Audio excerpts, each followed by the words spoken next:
നമസ്കാരം. വിവാഹ തടസ്സം മാറാനും വിവാഹത്തിലും ദാമ്പത്യ സുഖത്തിനും ചെയ്യാവുന്ന ലളിതമായ പരിഹാരങ്ങൾ. ഒരുപാട് പൂജയും പരിഹാരങ്ങളൊക്കെ ചെയ്തു, എന്നിട്ടും വിവാഹം നടക്കുന്നില്ല. കുടുംബത്തിലെ ലളിതമായിട്ടുള്ള കാര്യങ്ങൾ ചെയ്ത് ദാമ്പത്യത്തിൽ എന്നും വഴക്കും പ്രശ്നങ്ങളുമാണ്. ദാമ്പത്യ പരിഹാരങ്ങൾ എന്തൊക്കെയാണെന്ന് നമുക്ക് നോക്കാം. ധർമ്മദൈവ ദൈവങ്ങളെ അതുപോലെ തന്നെ പിതൃക്കളെയൊക്കെ പ്രീതിപ്പെടുത്തുക. അതാണ് വളരെ എളുപ്പമുള്ളൊരു കാര്യമാണ്.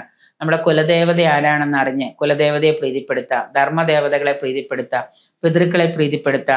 ചൊവ്വാദോഷം ഉണ്ട് എന്നുണ്ടെങ്കിൽ, നമുക്ക് ചൊവ്വാദോഷം ബാധിച്ചിട്ടുണ്ട്, അതുകൊണ്ടാണ് ചൊവ്വാദോഷത്തിന്റെ ആ ഒരു ബുദ്ധിമുട്ട് കൊണ്ടാണ് വിവാഹം നടക്കാത്തതെന്ന് തോന്നുന്നുണ്ടെങ്കിൽ ദേവീ ക്ഷേത്രത്തിൽ പട്ടും താലിയും സമർപ്പിക്കാം. അതുപോലെ തന്നെ ഓജരാശിയാണോ യുഗ്മരാശിയാണോ എന്ന് നോക്കണം. ഓജരാശിയാണെങ്കിൽ നമുക്ക് മുരുകനെയാണ് നമ്മൾ പ്രാർത്ഥിക്കേണ്ടത്. പിന്നെ അതുപോലെ തന്നെ യുഗ്മരാശിയാണെങ്കിൽ ഭദ്രകാളിയാണ് പ്രാർത്ഥിക്കേണ്ടത്. അതിലെവിടെയാണ് നമ്മുടെ ഓജരാശിയിലാണോ യുഗ്മരാശിയിലാണോ ചൊവ്വ നിൽക്കുന്നത് എന്നുള്ളത് നോക്കിയാൽ മതി. അത് നമ്മുടെ ജാതകം പരിശോധിച്ചാൽ അറിയാം.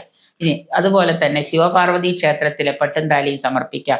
ശിവപാർവതി ക്ഷേത്രം, ഇപ്പൊ തിരുവരാണിക്കുളം പോലെയുള്ള ക്ഷേത്രങ്ങളിലൊക്കെ എല്ലാവരും വന്ന് തൊഴാറുണ്ട്. അപ്പോൾ വിവാഹം നടക്കാനായിട്ട് അവിടെ നമുക്ക് പട്ടും താലിയൊക്കെ സമർപ്പിക്കാം. ദേവീ ക്ഷേത്രത്തിൽ സമർപ്പിക്കാം. ഉമാമഹേശ്വര പൂജ, ക്ഷിപ്ര ഗണപതി ഹോമം ചെയ്യാം.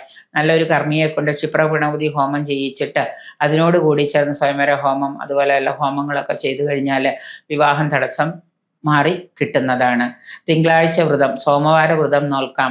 സ്വയംവര യന്ത്രം ജപിച്ച് ഭസ്മം, ചരട് ഇവയൊക്കെ ധരിക്കുന്നത് നമ്മുടെ വിവാഹ തടസ്സം മാറാനും ദാമ്പത്യ ദുരിതം മാറാനും ഏറ്റവും നല്ലതാണ്. ഒരു 7 തിങ്കളാഴ്ചയെങ്കിലും സോമവാര വ്രതം എടുക്കുന്നത് നമ്മുടെ എല്ലാ കാര്യത്തിനും വളരെ ഉത്തമമായിരിക്കും.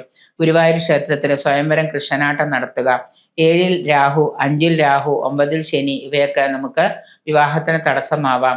ദശാസന്ധി ദോഷത്തിൽ ശിവപ്രീതി വരുത്തുക. ദശാസന്ധി ദോഷമുണ്ട് നമ്മുടെ വിവാഹത്തിലെങ്കിൽ, ദാമ്പത്യത്തില് ഭാര്യാഭർത്തൃ ഇതില് പൊരുത്തത്തില് ദശാസന്ധി ദോഷം ഉണ്ടെങ്കിൽ ശിവപ്രീതി വരുത്തുന്നത് ഉത്തമമായിരിക്കും. മഹാമൃത്യുഞ്ജയ ഹോമം, മഹാമൃത്യുഞ്ജയം, അതുപോലെ തന്നെ പ്രദോഷവ്രതം, ജപം, ധാര ഇവയൊക്കെ നടത്തുന്നത് ഉത്തമമായിരിക്കും.